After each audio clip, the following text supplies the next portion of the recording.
The Northwestern Steel and Wire Company was originally founded in 1879 as the Northwestern Barbed Wire Company in Rock Falls, Illinois. The company moved to Sterling, Illinois in 1912, where it remained until the company ceased operations.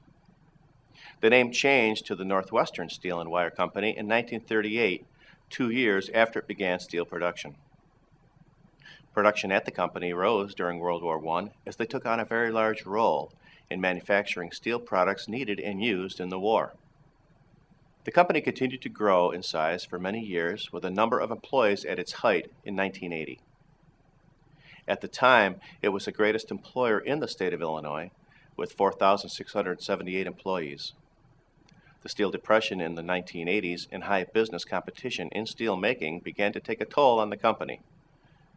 In 1998, they stopped making all-wire products and then declared bankruptcy in 2000. Their doors closed for good in May of 2001.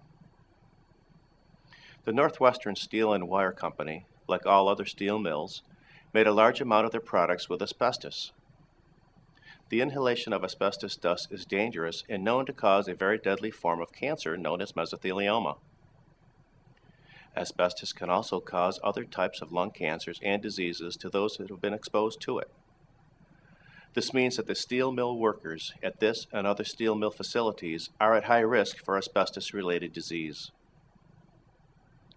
Some of the products either manufactured from or insulated with asbestos include ladles, boilers, and steam pipes, although there were many steel products that contained asbestos as well.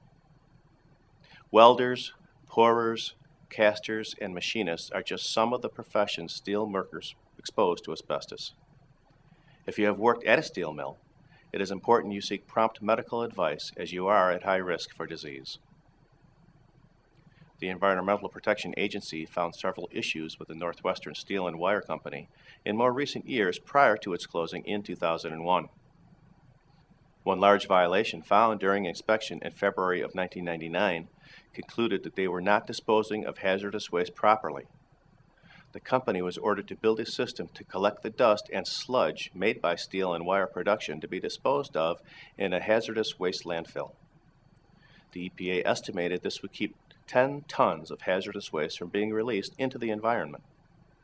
One can only imagine how much asbestos and other dangerous materials were being leaked into the surrounding environment during all previous years of steel and wire production. Companies using asbestos and companies supplying it for use knew the dangerous effects of asbestos on those exposed for many years. However, this was covered up for quite some time as large profits were put above thousands of human lives. The effects of asbestos exposure can take up to 20 or 30 years to be seen in some individuals, so we are only beginning to see a large impact on thousands of individuals across the nation. Thank you for watching.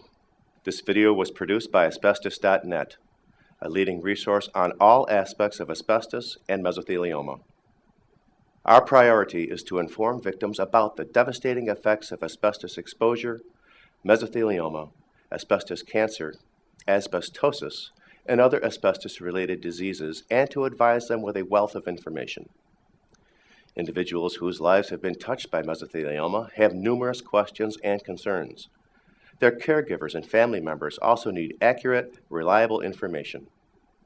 If you or a loved one have been diagnosed with mesothelioma or asbestos cancer and need more information, we invite you to visit and explore the thousands of pages of oncologist-reviewed material on Asbestos.net, to call our convenient toll-free number shown below and speak with a mesothelioma specialist, or to use the simple contact form found at Asbestos.net to request a free copy of our informative books, custom inserts, and DVD. Asbestos.net. Information and help for patients and families.